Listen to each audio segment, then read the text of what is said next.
Tall Tale TV. Today I have a story for you that's a little different. I had to take some time off this week to get a few side projects finished and decided to share something from one of my favorite websites.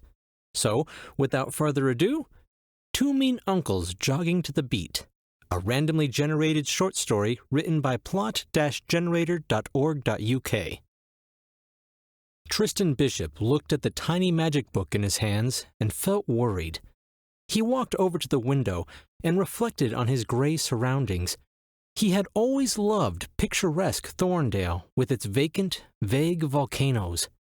It was a place that encouraged his tendency to feel worried. Then he saw something in the distance, or rather, someone. It was the figure of Beth Snozcumber. Beth was a violent academic with curvaceous fingernails and handsome eyebrows. Tristan gulped. He glanced at his own reflection. He was a cute, noble beer drinker with greasy fingernails and fragile eyebrows. His friends saw him as a massive, manky mage.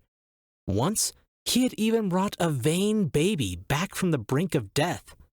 But not even a cute person who had once brought a vain baby back from the brink of death was prepared for what Beth had in store today.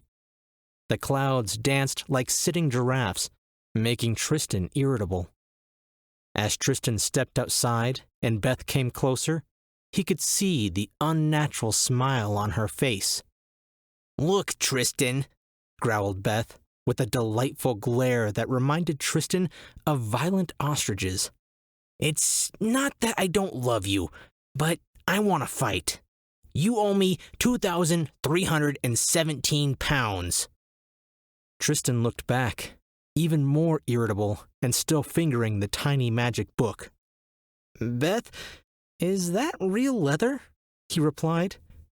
They looked at each other with jumpy feelings, like two different, difficult donkeys gyrating at a very sinister funeral, which had drum and bass music playing in the background and two mean uncles jogging to the beat.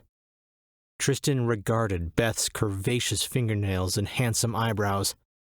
"I don't have the funds?" he lied. Beth glared. "Do you want me to shove that tiny magic book where the sun don't shine?" Tristan promptly remembered his cute and noble values. "Actually, I do have the funds," he admitted. He reached into his pockets. "Here's what I owe you." Beth looked anxious, her wallet blushing like a bitter banana. Then, Beth came inside for a nice drink of beer. Okay, so if you hadn't noticed, this story was randomly generated. I used the website plot-generator.org.uk. I'm not affiliated with this site, and I'm not getting paid to say this. I honestly just loved the webpage and wanted to give them a bit of promotion. It's great for beating writer's block or just killing a bit of time. It's completely free.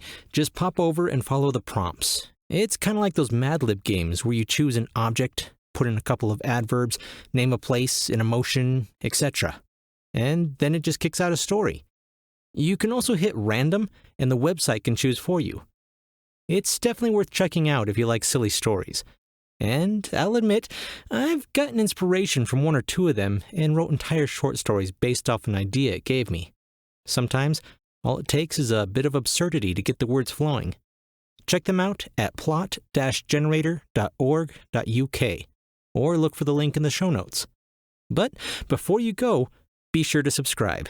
I'm Chris Herron, and that's it for today's Tall Tale TV.